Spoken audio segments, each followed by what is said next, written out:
आप सभी को नमस्कार। सामाजिक अनुसंधान पद्धति की इस वीडियो क्लास में आपका स्वागत है।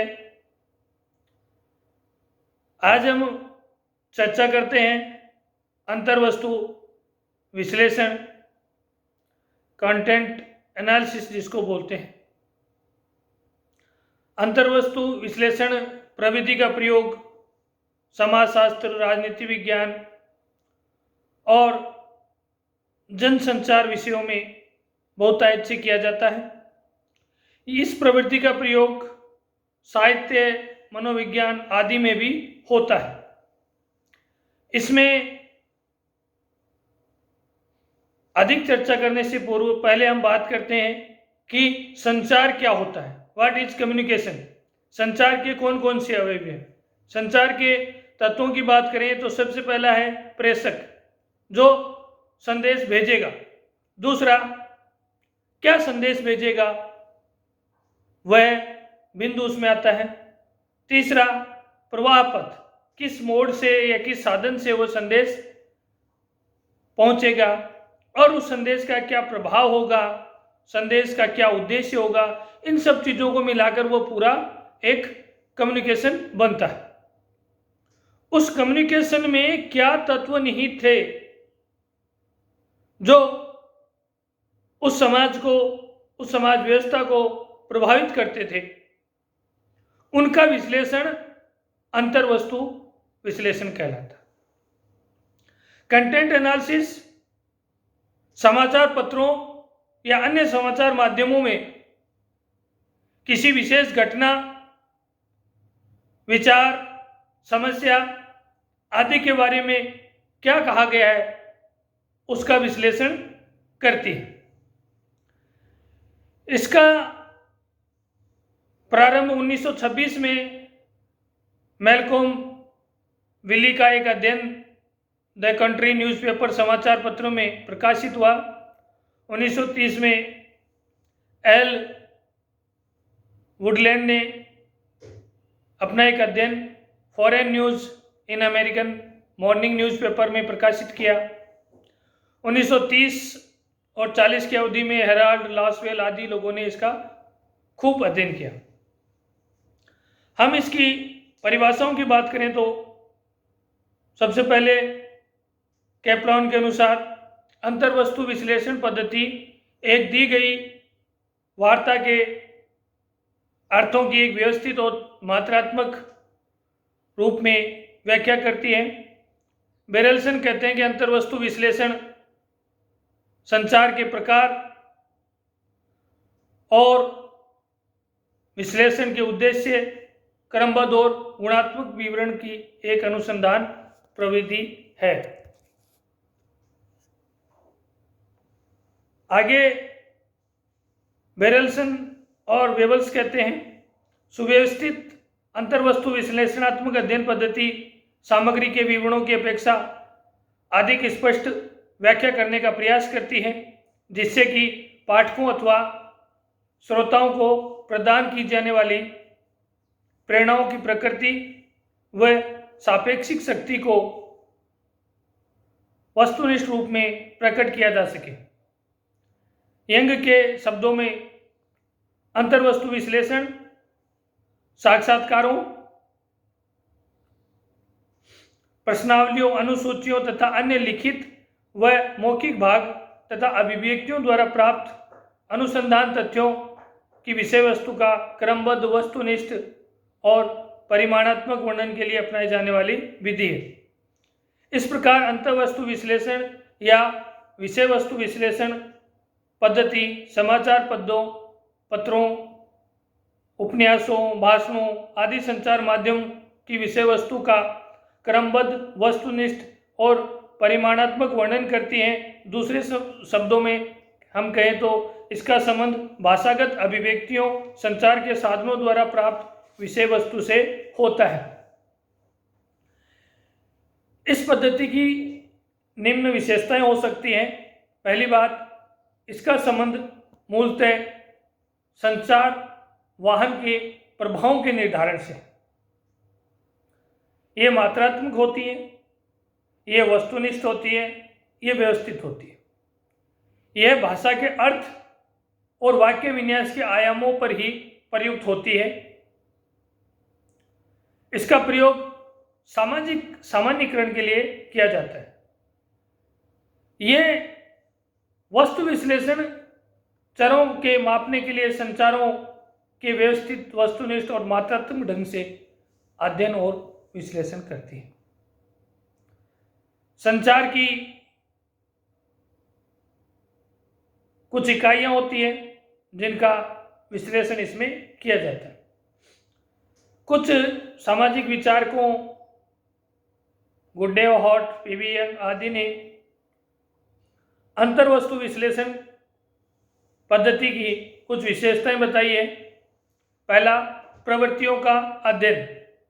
इसके द्वारा संचार सामग्री में प्रवृत्तियों को ज्ञात किया जाता है।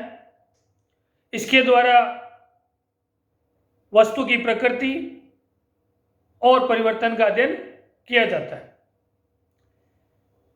दूसरा, उत्कृष्ट रचनाओं की खोज। इसके द्वारा विभिन्न क्षेत्रों में प्रकाशित उत्कृष्ट रचनाओं को खोजा जाता है। फ्रांस, इंग्लैंड, जर्मनी आदि में ऐसे ही अध्ययन किए गए। तीसरी विशेषता है अंतर्राष्ट्रीय भिन्नताओं की अभिव्यक्ति।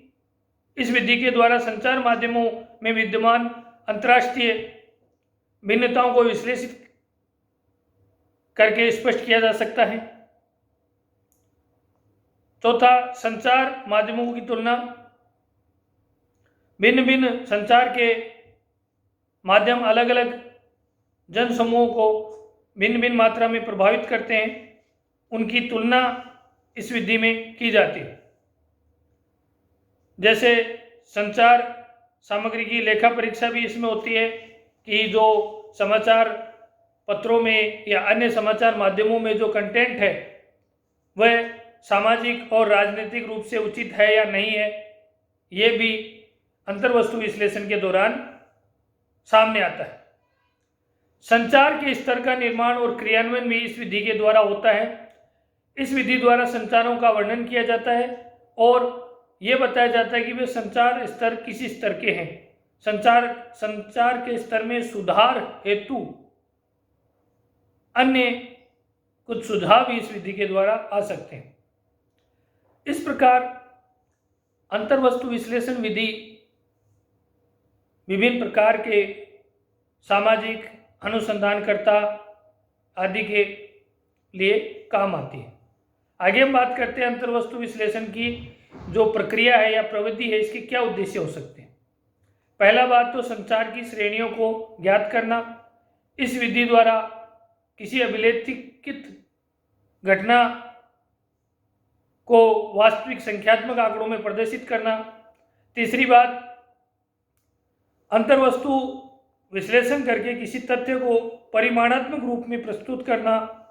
और अंतर्वस्तु विश्लेषण इस प्रकार के प्रश्नों के उत्तर देता है कि किसी भी समाचार के पीछे मूल पाठ क्या था, लेखक कौन और कब कहाँ से था, क्या उसका उद्देश्य था उस कंटेंट का आदि। यह विधि का उद्देश्य भाषा और साहित्य के प्रतिमानों में अंतर करना भी होता है। विभिन्न प्रकार के श्रोतागणों के प्रश्नों के उत्तर खोजना भी इसका उद्देश्य हो सकता है। जन समुदाय की जनसंख्या की मनोवृत्तियों, हितों और मूल्यों को प्रतिबिंब यह करता है और ये बताता है कि समाज व्यवस्था में लोगों का जनमत किस प्रकार है और समाचार पत्र उसे किस प्रकार अभिव्यक्त करते हैं। आगे हम बात करते हैं कंटेंट एनालिसिस की विभिन्न श्रेणी। क्या कहा गया है, कैसे कहा गया है, क्या कहा गया है उसके बारे में होता है। तो विषय वस्तु क्या थी, उस समय की दशा क्या थी, क्या प्रमाण है, क्या मूल्य है, कर्ता कौन था, स्रोत क्या था और उसका लक्ष्य क्या था। कैसे कहा गया है, संचार का प्रकार, कथन का स्वरूप, कथन की गहनता और प्रचारात्मक चरित्र। और विश्लेषण पर विभिन्न प्रकार से नियंत्रण किया जा सकता है। विश्लेषण की इकाइयाँ, श्रेणियाँ निर्धारित करके, उनका व्यवस्थित वर्गीकरण करके, सारणीयन करके और उस समय की परिस्थितियों का वर्णन करके भी उस अंतर्वस्तु विश्लेषण को नियंत्रित किया जा सकता है। अंतर्वस्तु विश्लेषण की क्या क्या इकाइयाँ हो सकती हैं? इकाइयाँ प्रमुख जो है वो वाक्य, प्रसंग, शब्द, पात्र, मद, समय और स्थान, इन विभिन्न इकाइयों का विश्लेषण बार बार किया जाता है। जैसे कई बार किसी राजनेता का किसी रैली में या अन्य कार्यक्रम में भाषण होता है। उस भाषण में किसी विभिन्न सामाजिक समस्या पर या किसी प्रवृत्ति पर कोई शब्द कितनी बार पुनरावृत्त किया गया, यह वर्णन उसमें होता है। इकाइयों में अंतर्वस्तु विश्लेषण के दौरान अंतर संबंध का पता लगाया जाता है। मद क्या होता है? मद यह होता है कि मान लीजिए मैंने एक भाषण दिया और उस भाषण में 60% मेरे शब्द भ्रष्टाचार को लेकर थे, तो भ्रष्टाचार एक मद हो गया। आगे हम चर्चा करते हैं स्टेप्स ऑफ कंटेंट एनालिसिस, अंतर्वस्तु विश्लेषण के चरण। सबसे पहली बात, अध्ययन की रूपरेखा का निर्माण। दूसरा, तथ्यों का चयन। तीसरा, इकाइयों का चयन, इकाइयों का निर्धारण। फिर उन इकाइयों से संबंधित श्रेणियों का परीक्षण, इकाइयों का मापन, विश्लेषणात्मक व्याख्या और फिर प्रतिवेदन लिखना। अंतर्वस्तु विश्लेषण के हम कौन सी इसमें समस्याएं आ सकती हैं? पहली बात, इसमें समग्र अनिश्चित होता है। दूसरी, इसमें दोषपूर्ण निदर्शन भी हो सकता है और समय और स्थान की समस्या इसमें हमेशा जुड़ी रहती है। अंतर्वस्तु विश्लेषण के द्वारा किसी भी सामाजिक विज्ञान की गुणात्मक सामग्री को परिमाणात्मक या संख्यात्मक रूप से सरलतापूर्वक परिवर्तित किया जाता है।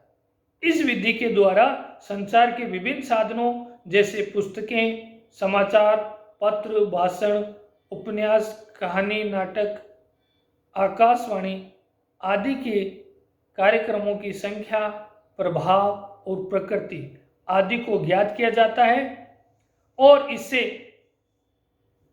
संचार के साधनों का सामाजिक, धार्मिक, राजनीतिक, सांस्कृतिक आदि प्रभावों का विश्लेषण भी इसके द्वारा होता है।